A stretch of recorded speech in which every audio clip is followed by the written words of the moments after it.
When federal records fail to mention the existence of an entire family, there are usually three explanations: a clerical mistake, a deliberate omission, or something far stranger, something that was never meant to be discovered. In March 1874, a young census taker named Thomas Whitley arrived at Hawthorne Plantation in Wilcox County, Alabama. He carried his official forms and the firm belief that numbers never lie. 3 weeks later, he would leave that same property with pages left blank, hands shaking, and the unsettling certainty that some truths are never meant to be recorded. This is the story of what happens when someone tries to count what should never be counted. Thomas, only 23, was the son of a mathematics professor from Boston. He had grown up believing the world could be understood through numbers, categories, and orderly records. 9 years had passed since the Civil War ended, and the federal government was determined not only to rebuild the South's roads and bridges, but also its official records. During training in Montgomery, Thomas had been told repeatedly that a complete census was the foundation of a civilized nation. Arriving in Wilcox County on a damp March afternoon, Thomas was struck by the humid southern spring. The air clung to his skin, and endless fields stretched in all directions, dwarfing him in their vastness. He carried a leather briefcase filled with forms, 3 pens, 2 bottles of ink, and a personal notebook for observations that didn't fit neatly into official categories. His work was methodical, visiting each property, knocking on doors, presenting credentials, and recording standardized details for every family and worker: full name, age, birthplace, occupation, and literacy. Over the first 2 weeks, Thomas visited 17 properties. He saw white farmers living in houses that had once been grand mansions, now worn and in need of repair. He encountered black families working as sharecroppers on land they had once been enslaved to cultivate, paying rent to the very men who had once owned them. The numbers revealed a complicated reality, one neither side had fully anticipated, but they also revealed patterns. On the evening of March 18, Thomas sat in his room at Mrs. Crawford's boarding house in Camden, reviewing his forms by lamplight. He began noticing discrepancies. 5 of the properties he had visited showed oddities, not mistakes in the current census, but inconsistencies compared with pre-war records. Green Plantation had 38 workers in 1860, now 41 sharecroppers. Reasonable. Dobson Plantation had 52 enslaved people in 1860, now only 27 sharecroppers. Many had left for opportunities elsewhere, also reasonable. But Hawthorne Plantation defied explanation. County archives confirmed that in 1860, Jonathan Hawthorne's property held 63 enslaved people. It was one of the largest cotton operations in the region, and tax records showed it was still active. Yet none of the neighboring workers mentioned Hawthorne, and local farmers conveniently omitted it when asked about nearby properties. Post-war documentation, property inventories, land sales, everything was missing. The plantation seemed to exist in 1860, and now, but the intervening years were a complete void. The next morning, Thomas asked Mrs. Crawford about Hawthorne. She stirred eggs in her iron skillet, repeating the name slowly. "Yes, I know the place. It's about 15 miles west, near the Alabama River." When he asked if anyone still lived there, she paused, spatula hovering over the pan. "I suppose so," she said finally. "The Hawthornes are private people. They mind their business. We mind ours." Her answer left him more curious than reassured. Determined to complete his task, Thomas rented a horse and buggy. The stable owner, an elderly man with gnarled hands, grew visibly uneasy when Thomas mentioned his destination. "Hawthorne, is it?" the man asked, checking the buggy straps with exaggerated care. "Roads are bad that way. Spring rains leave the trails muddy. You might get through, but maybe better wait." Thomas insisted. "I have deadlines. The government expects me to complete my circuit." The man nodded slowly, eyes wary. "You're new here. Some places welcome visitors, some don't. The Hawthorns, they're not fond of unannounced guests." The journey was arduous. The buggy crawled along dusty, muddy trails, passing abandoned fields where wild cotton grew like ghostly roses. Smoke rose from chimneys of occupied homes. Clothes dried on lines. But no one ventured outside.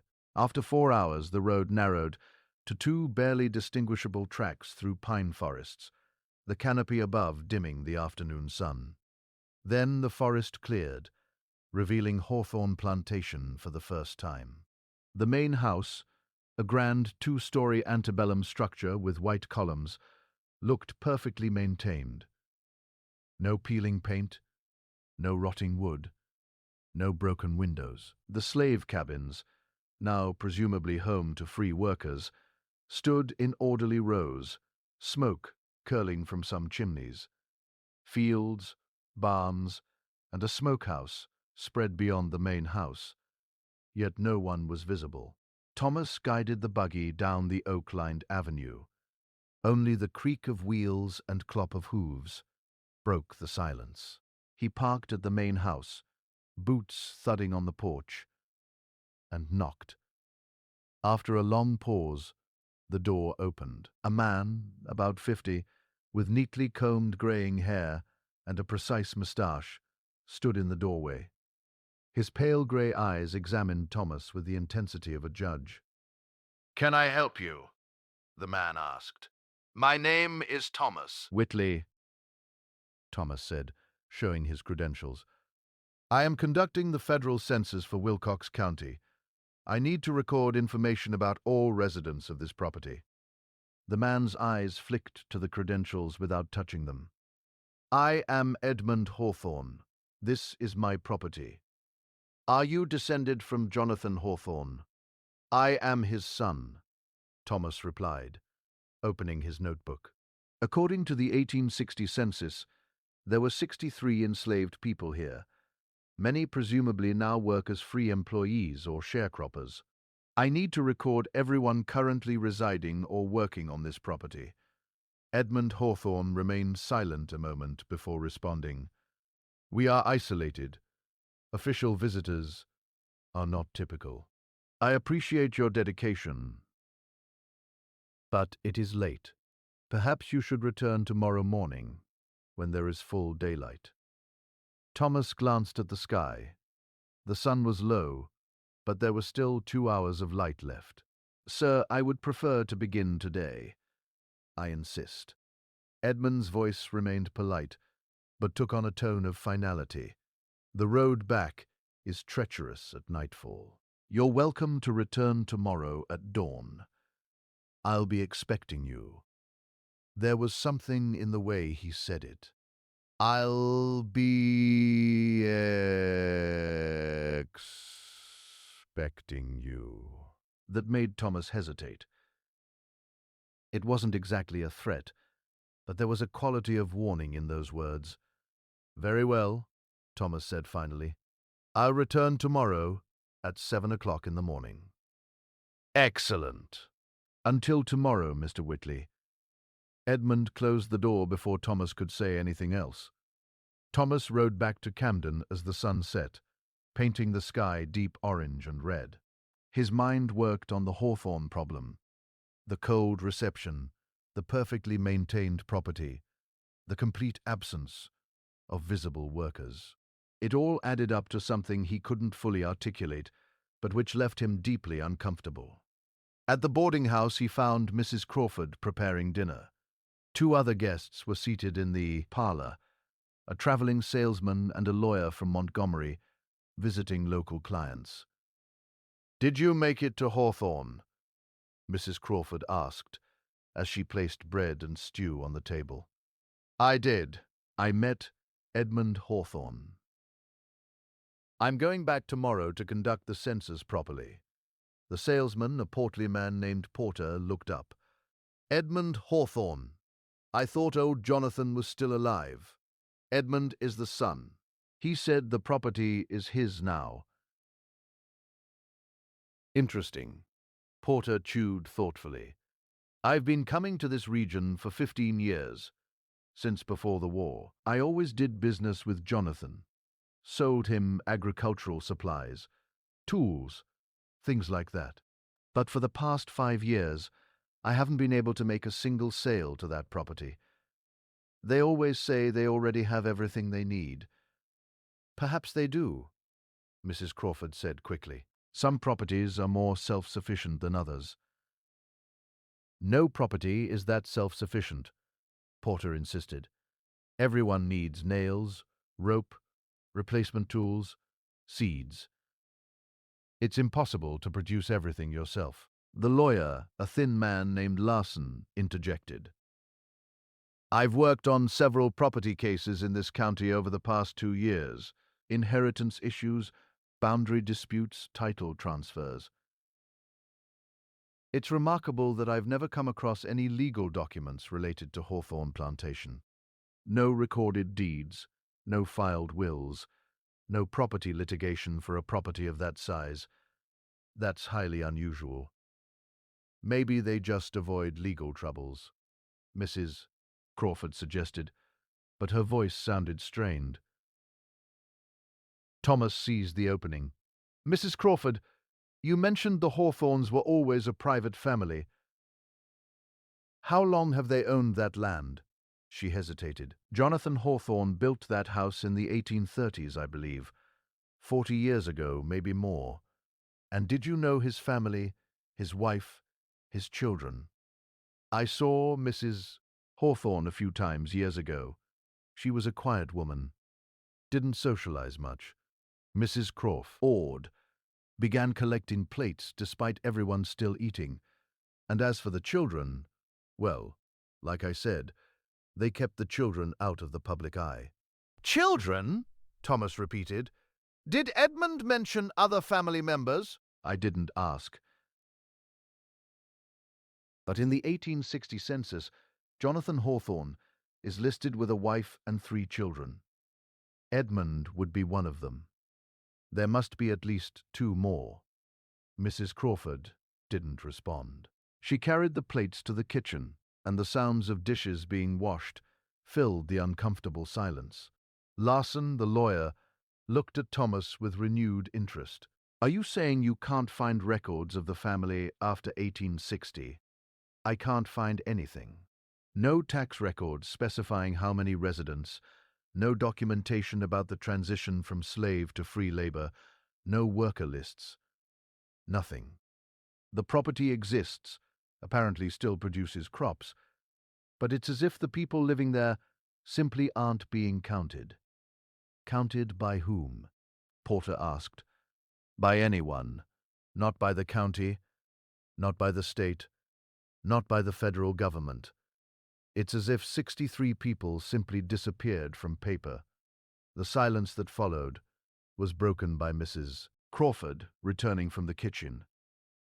Gentlemen, I believe it's getting late. I have to wake up early tomorrow. It was clearly a dismissal, but Thomas had one last question. Mrs. Crawford, if I could ask, when was the last time you actually saw anyone from Hawthorne Plantation?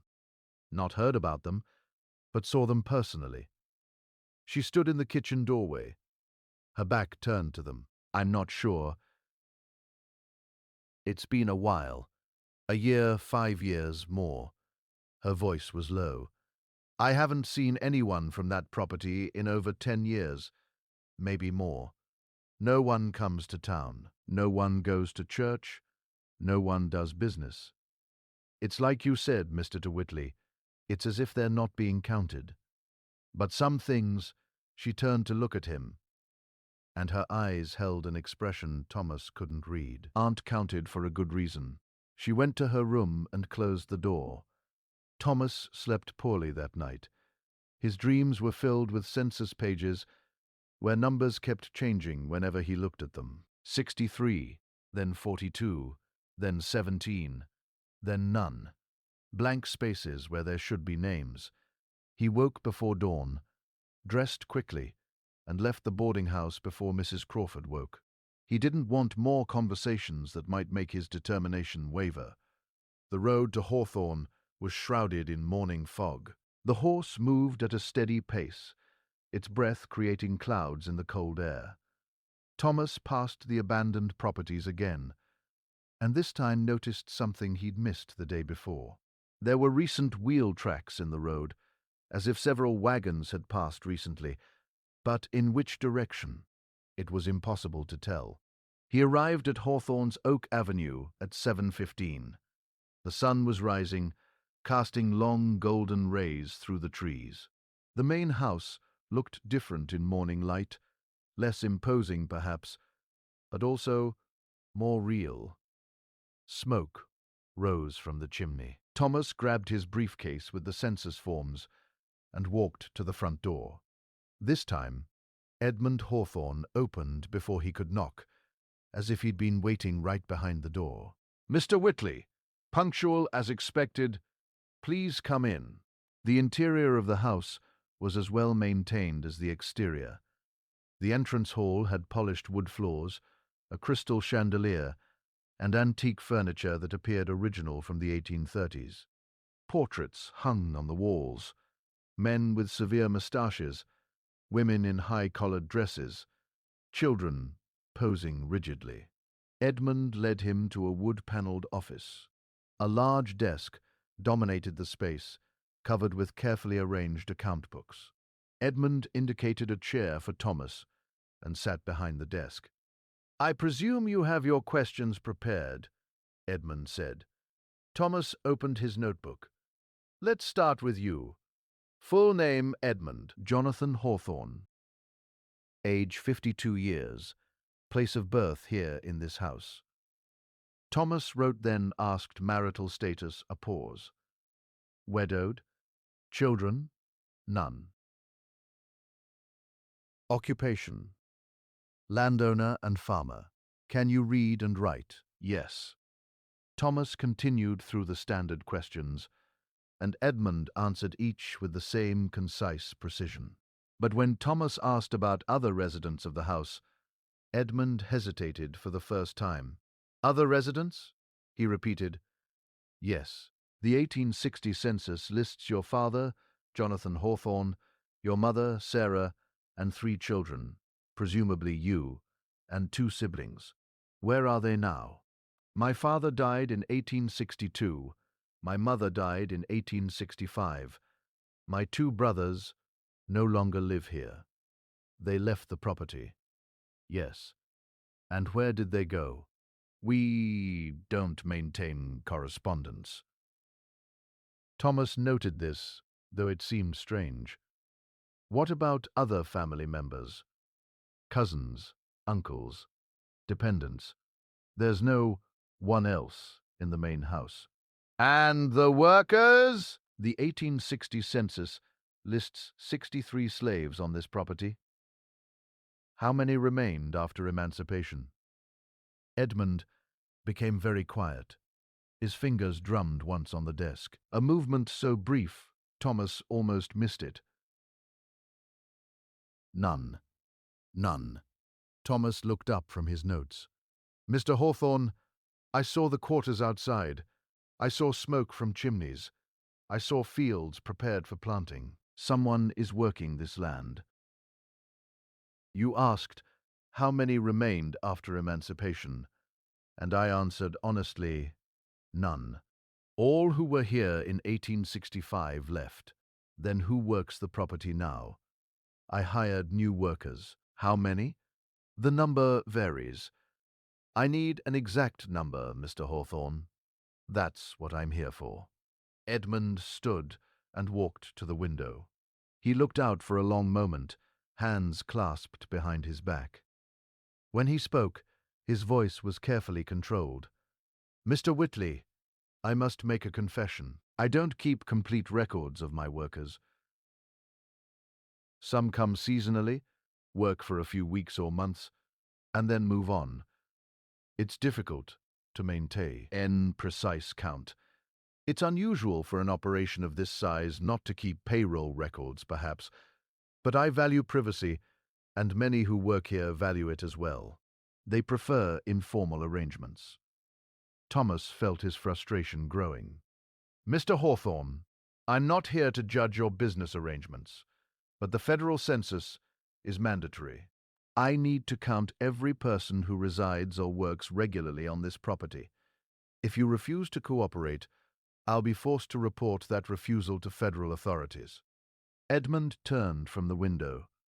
For the first time, something passed across his carefully controlled expression. Not exactly anger, but something colder. Assessment, perhaps, as if he were measuring Thomas and calculating odds. Very well, Edmund said finally. If you insist, I can take you to the quarters. You can count the workers personally, but you must understand they're simple people, not accustomed to government officials. They may not answer your questions easily. That's acceptable. I'm accustomed to working with varied populations. Then let's go. Edmund took a coat from a hook near the door. But Mr. Whitley, a warning. Don't attempt to speak with the workers without my presence. They trust me, and only me. Any attempt to bypass my authority will only frighten them and make your work more difficult. It was a strange demand, but Thomas nodded. He followed Edmund out of the house.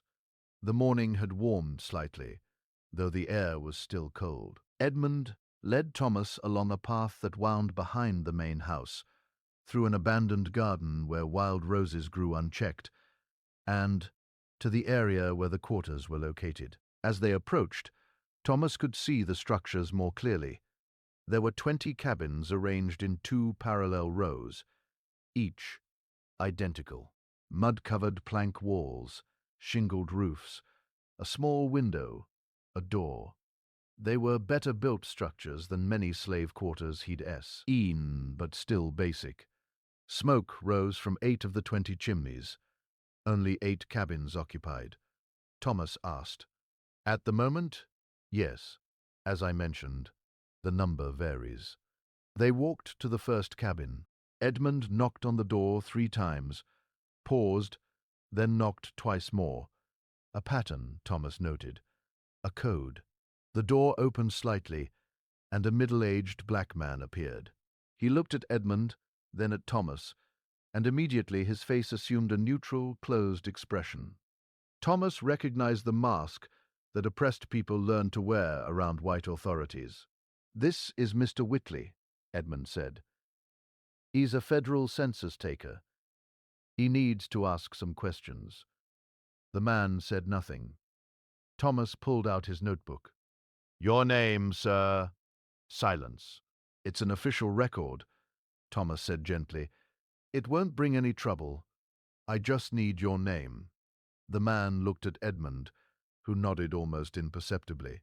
Robert, the man said finally. His voice was low, scratchy. Surname? Just Robert. Age? Don't know exactly. 40 some. Where were you born? Georgia, I reckon. Thomas continued asking questions, and Robert answered each with minimal reluctance. He worked in the fields, had no family, couldn't read or write. The answers were adequate, but completely empty of detail. It was like filling a form with placeholders instead of real people. They moved to the second occupied cabin. A woman this time who identified herself as Hannah, approximately 30 years old. Same vague answers, same monotone. No family, no history, no details. At the third cabin, they found 2 men, brothers, they said, named Marcus and James, both in their 20s, both with the same carefully empty non-answers.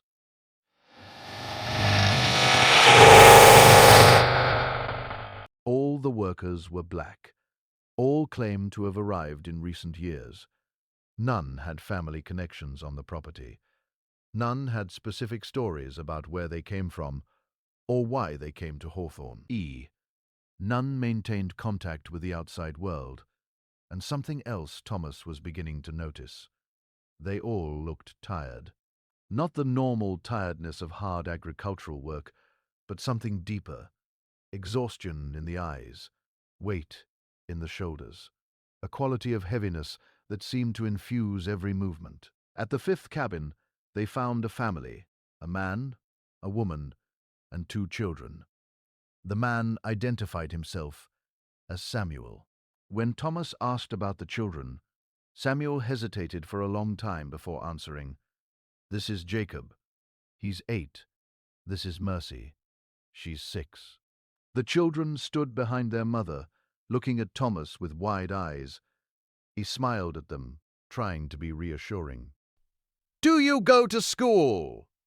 Before the children could answer, Edmund intervened. "There's no school close enough.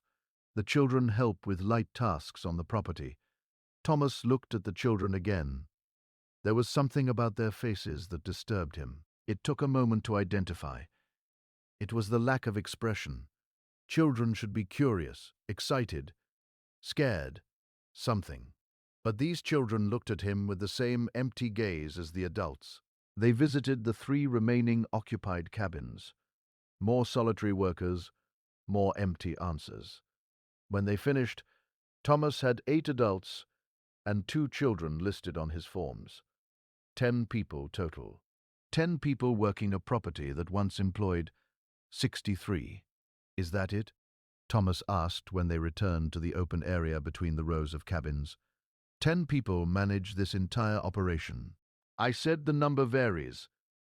More will come when planting season is in full swing." "What about the 12 empty cabins? When were they last occupied?" "I don't keep such detailed records." Thomas looked at Edmund, trying to read the older man's expression. There was something wrong here, deeply wrong, but he couldn't articulate exactly what. The workers weren't visibly injured or abused. They didn't appear to be working in chains.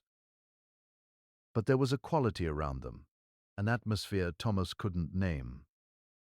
"Mr. Hawthorne, I need to ask a direct question. Are these workers free to leave if they choose?" Edmund smiled coldly. "Mr. Whitley, slavery was abolished. Everyone here is legally free. If they wanted to leave, they could do so. Then why don't they leave? Where would they go? They have shelter here, food, work. The outside world is harsh for people without resources or connections. They choose to stay because it's their best option." It was a reasonable answer, perfectly logical. So why did Thomas feel like he just heard a lie? Edmund started to lead him back to the main house, but Thomas stopped. "I also need to see your agricultural structures. Barns, equipment sheds, outbuildings, to have a complete record of the property. Is that necessary for a population census? Complete property record?" "Yes." Edmund hesitated, then nodded. "Very well. The main barns are that way." They walked across fields toward a complex of wooden structures. The larger barn was 3 stories, the kind built to store large quantities of cotton and tobacco. Next to it was a smaller barn, a workshop, and what appeared to be a smokehouse. Edmund opened the door to the large barn, and they entered a cavernous space that smelled of hay and aged wood. Sunlight entered through cracks in the walls, creating dusty beams. The ground floor was almost empty, just some haystacks and agricultural tools lined neatly along one wall. "Not much stored now," Edmund explained. "Last year's harvest was sold. The new crop won't come until fall." Thomas walked through the space, making notes about dimensions and conditions. He was about to ask about the second floor when he noticed something strange. On the back wall of the barn, there was a row of hooks, the kind used to hang harnesses, ropes, and equipment.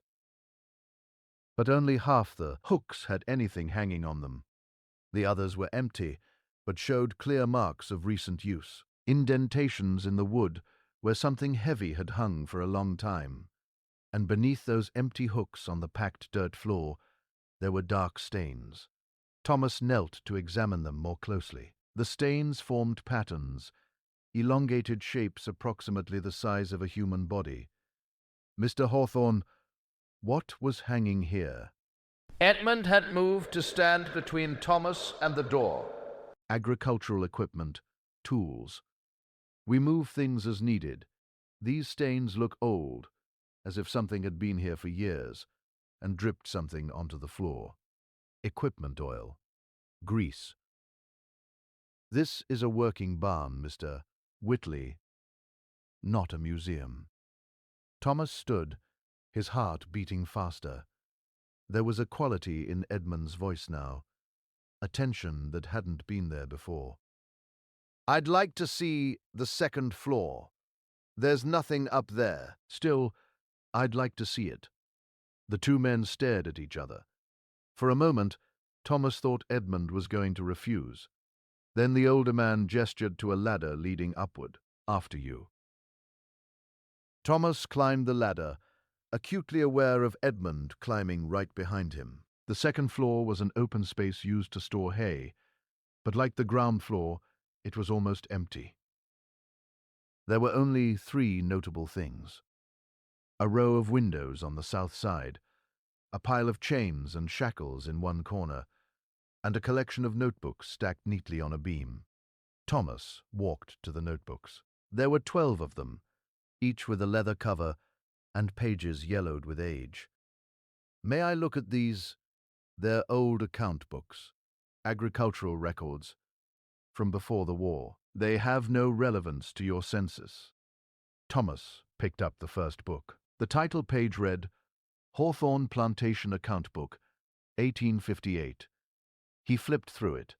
There were records of seed purchases, cotton sales, maintenance expenses. Everything seemed normal. Then he reached. A section in the middle of the book marked Property Inventory, and his breath froze. The page listed names, 63 names, men, women, children. Each name had an age, a physical description, an estimated monetary value, and more strangely, a number next to it. Number 1, Samuel, male, 28 years, good field worker, $1,200. Number 2, Eliza, female, 24 years, domestic work, $900. Number 3, Thomas, male, 6 years, healthy child, $500. The list continued. It was a slave inventory, the kind of horrible but common document from before the war. But what made Thomas's stomach turn was that the numbers continued beyond 63. Number 64, Marcus, male, 22 years. Number 65, Hannah, female, 19 years. Number 66, Jacob, male, 5 years. And the numbers kept going. 6, 7, 6, 8, 6, 9, up to 84. Thomas flipped through the other books quickly. Each year had a similar list. The numbers always went up. In 1859, the list went to 91. In 1860 to 98. In 1861 to 107. But the official 1860 census listed only 63 slaves. Mr. Hawthorne, Thomas said, his voice trembling slightly. Can you explain this? Edmund had climbed the stairs silently, and now stood beside Thomas. He looked at the books with an unreadable expression. Agricultural records, as I said, these are slave inventories, and they list far more people than the official census ever recorded. More than 40 additional people. Accounting errors, duplicates perhaps.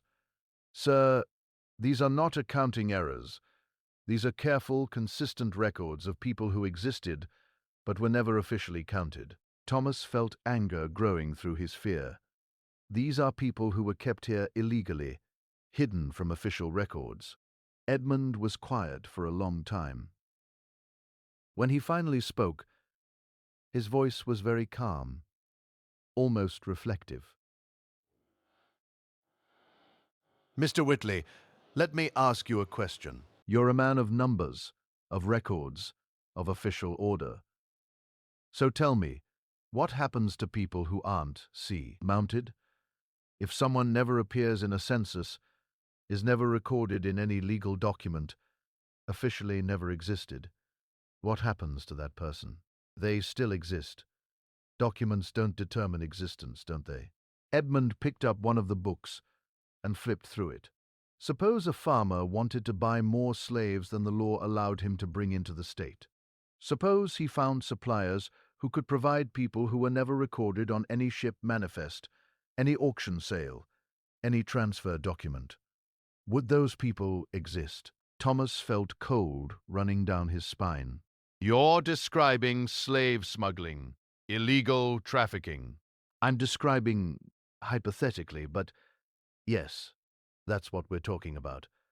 And when the war ended, when emancipation was declared, what do you think happened to people who officially never existed?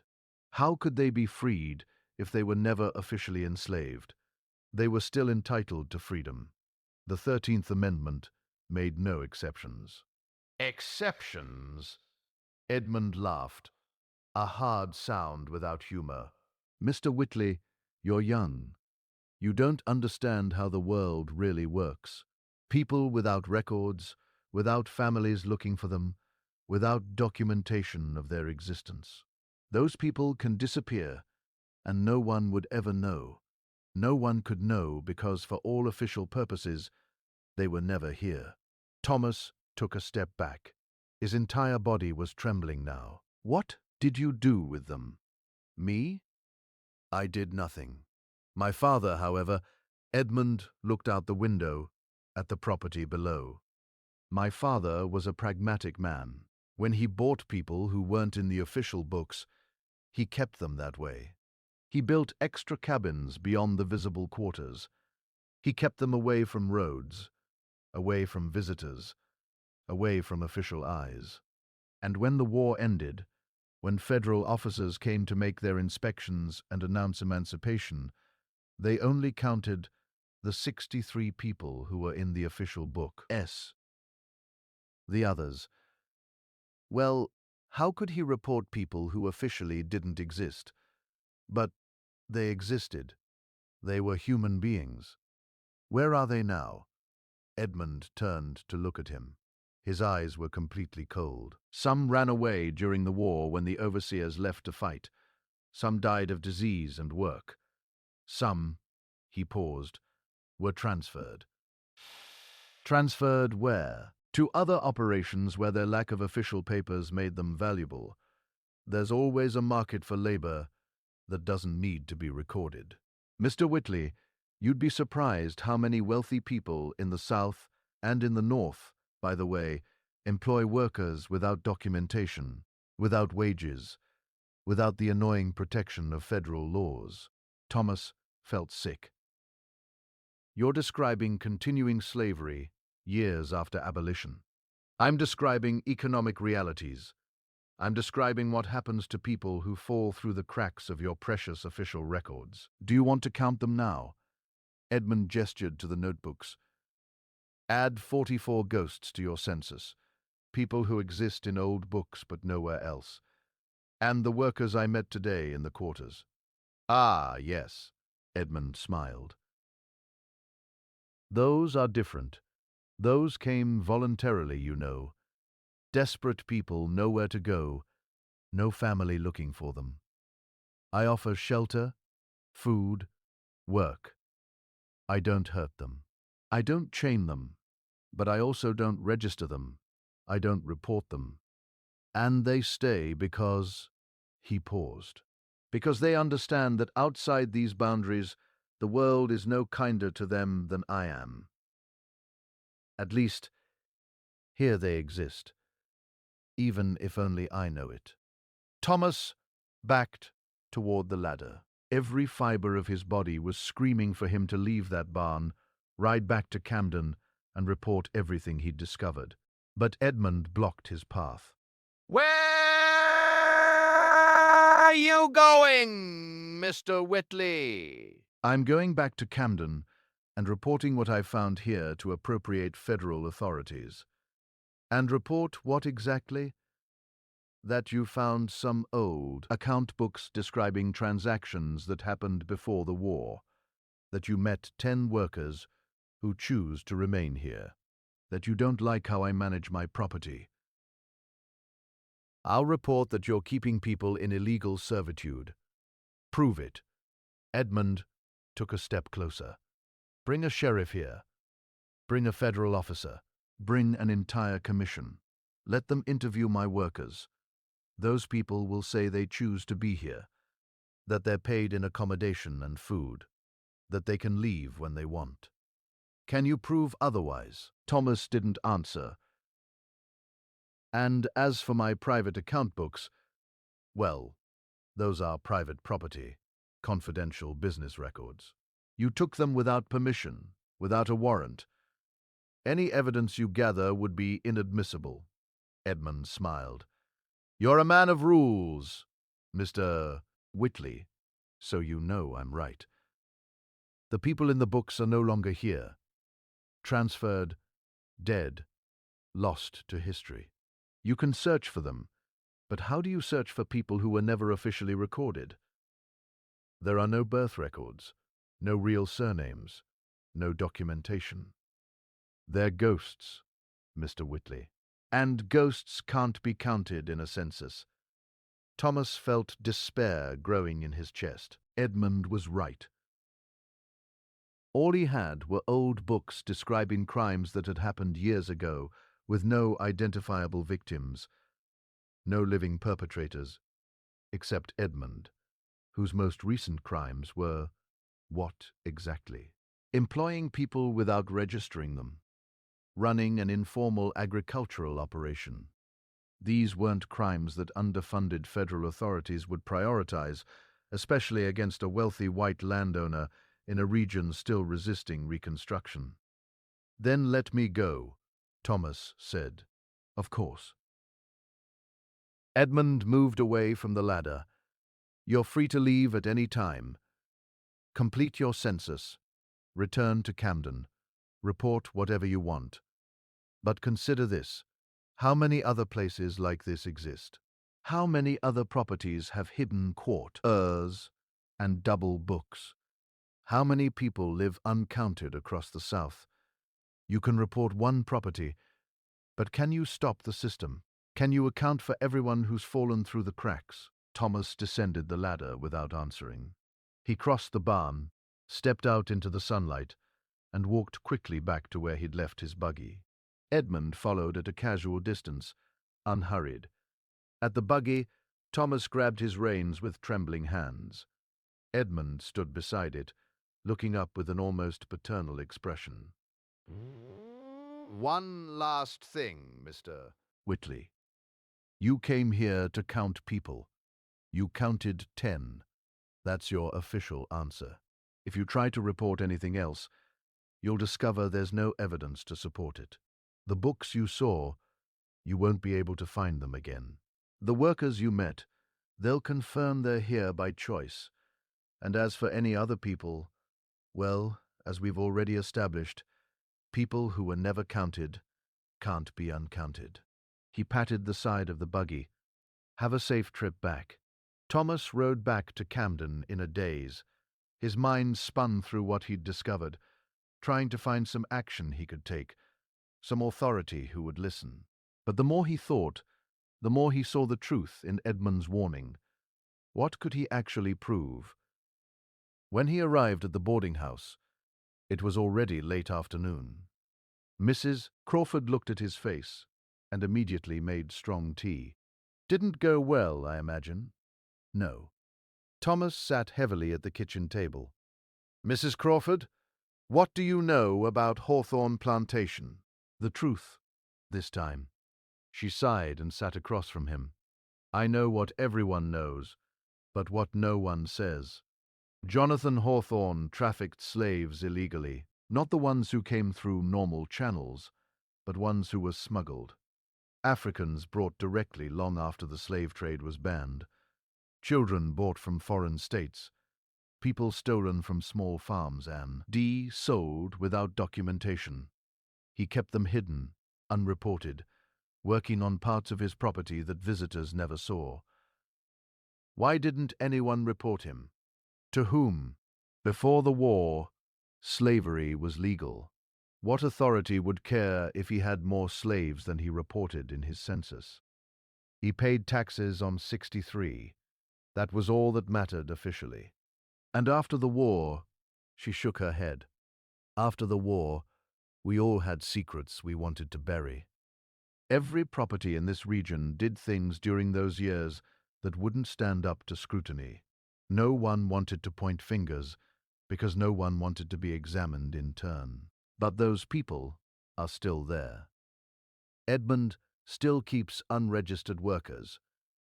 And can you prove it? Can you identify them individually? Can you trace where they came from? What families are looking for them? Mrs. Crawford touched his hand gently. Mr. Whitley, I understand your anger. It's admirable. But you're fighting against a current much deeper than you realize. There are hundreds of operations like this across the South. Thousands, maybe. People working illegally, living in the shadows, uncounted, because it's more convenient for those in power to keep them that way. Thomas pulled his hand back. So, what am I supposed to do? Just write 10 names on my form and pretend I didn't see the books. Pretend I don't know about the other 44 people. 44 people who are probably no longer there. What about the 10 who are? What about all the other people like them on all the other properties? Mrs. Crawford, if we don't count these people, if we let them remain hidden and unrecognized, we're as guilty as those who hide them. Then count them. She stood and began preparing dinner. Write a complete report. Send it to your superiors in Montgomery, or even to Washington. See if anyone acts, but don't expect it to change anything, Mr. Whitley. The system was built to have cracks, and certain people will always fall through them. That night, Thomas sat in his room with a pen and blank paper. He wrote and rewrote his report a dozen times. Each version sounded weaker than the last. Suspected labor irregularities, possible non-compliance with emancipation laws, additional investigation recommended, words that meant nothing. Words that bureaucrats in Montgomery would read and file and forget. Finally, he wrote the truth. Hawthorne Plantation, property of Edmund Hawthorne, currently employs 10 workers without formal employment records. Historical account books indicate the property maintained unreported slaves before and during the Civil War. Exact number of victims unknown. Current whereabouts of most individuals listed in private records unknown. Recommendation: complete federal investigation with authority to seize private records and interview all workers without owner presence. He knew it would come to nothing, but at least he would have told the truth. Thomas completed his circuit of Wilcox County over the next 2 weeks. He visited 32 more properties, counted 612 more people, filled out 83 more forms. Good, thorough work. But he couldn't stop thinking about Hawthorne. Before leaving Camden to return to Montgomery, he made one last attempt. He rode back to Hawthorne Plantation, this time without announcing his coming. He arrived at noon on a clear April day. The property was empty. Not just empty of people, which could be explained by everyone working in the fields, but empty in the sense of abandoned. The quarters had no smoke rising from chimneys, The main house had shutters closed. When Thomas knocked on the front door, no one answered. He walked around the property, calling out. Complete silence except for wind in the trees. He went back to the barn where he'd seen the account books. The ladder was still there, but when he climbed to the second floor, the book C were gone. The beam where they'd been was empty, except for a thin layer of dust that looked undisturbed for years. At the quarters, he pushed doors open one by one. Each cabin was empty. No furniture, no clothes, no sign anyone had ever lived there. Even the soot in the fireplaces looked old, like from fires made long ago. Thomas stood in the center of the empty quarters complex, turning slowly in a circle. He had been here. He'd spoken with 10 people. He'd written down their names. He'd seen smoke from chimneys, heard their voices. He wasn't crazy. But as he stood in that silent, empty place, a cold doubt crept into his mind. How much of what he'd seen was real?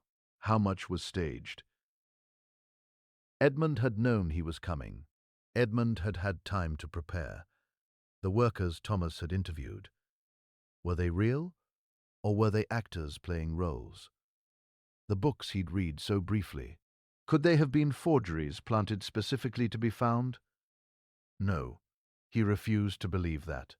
The books were too old, the details too specific. No one could falsify decades of accounting records just to deceive a single census taker, which meant everything had been real, and Edmund had simply erased it, moved the workers, destroyed the evidence, and swept the property clean of any proof. Thomas returned to Camden, completed his final paperwork, and left for Montgomery. He turned in his comprehensive report on Hawthorne to his supervisor, a middle-aged man named Harrison, who barely looked up from his desk as he placed the papers on a pile. "Labor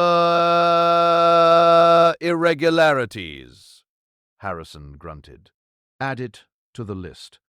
Half a dozen supervisors have reported similar things from across the state. We're underfunded and understaffed. Unless you have evidence of literal slavery, chains, whipping, sale of people, there's little we can do. But the books that you can't produce, that may or may not have existed, Mr. Whitley." Risen finally looked at him. "I understand your frustration. I really do. But there are limits to what we can investigate and prosecute. If every allegation of unfair worker treatment required full federal investigation, we'd need 10,000 agents just for Alabama. We have 52. Do the math." Thomas did the math, and the numbers told him that Edmund Hawthorne was right. Some people would fall through the cracks, and no one would come to save them. Thomas Whitley continued working for the Census Bureau for 3 more years. He conducted censuses in 6 different counties, counted thousands of people, filled out thousands of forms. The numbers accumulated, creating a statistical portrait of Reconstruction. But he never forgot Hawthorne. In 1875, he made discreet inquiries. Hawthorne Plantation was still listed in county tax records. Someone was still paying taxes on the property, which meant someone still owned it. But when he tried to find out who, the records became confusing. One will listed Edmund Hawthorne as owner. A tax document listed a corporate trust. A deed record mentioned a company based in Mobile. It was impossible to determine who actually controlled the property. In 1876, Thomas married a woman from Montgomery named Catherine. She was a teacher and shared his passion for justice and his hatred of injustice. He told her about Hawthorne on their honeymoon, unable to keep the secret any longer. "Then, let's go there," she said simply. "Let's see for ourselves." They traveled to Wilcox County in May 1876. 2 years after his first visit, Mrs. Crawford's boarding house was still operating, though the lady herself seemed to have aged a decade in 2 years. Still thinking about Hawthorne, She said when Thomas mentioned his destination, "Let it be, Mr. Whitley. Some places are better left alone." But he and Catherine went anyway. The property looked exactly as it had on his second visit, empty, silent, undisturbed. But this time, when they explored more thoroughly, Catherine noticed something he'd missed. "Thomas, look at this." She was near the northern edge of the property, where dense forest met cultivated fields. There were graves, unmarked, just mounds of earth arranged in orderly rows. Catherine counted aloud as they walked among them. 41, 42, 43, 44, 44 graves. Thomas knelt beside the first one. There were no markers, no crosses, no names, just earth that had been turned over and then left to settle. Some grass had begun to grow over the mounds, which meant they were at least several months old. "The people from the books," Catherine whispered. "He buried them here, or buried evidence." Thomas touched the earth with his hand. It was cold and dry. "Maybe they're not even real graves. Maybe they're just mounds to make us think." "Thomas." Catherine pointed to a nearby tree carved into the bark, almost invisible if you didn't know to look. Were marks, not words. Most of those people couldn't write, but symbols. A cross, a circle, a hand. Simple markers made by someone who wanted these places to be remembered, even if they couldn't be named. They stood there for a long time, in the unmarked cemetery of people who had never been officially counted. "What do we do?" Catherine asked finally. "We document." Thomas pulled out his notebook. "We count, we measure, we draw maps, and then we report everything again." They spent 3 hours measuring the burial area, sketching its location, noting the symbols on trees. When they finished, they had a complete record. But as they rode back to Camden, Thomas knew it wouldn't make a difference.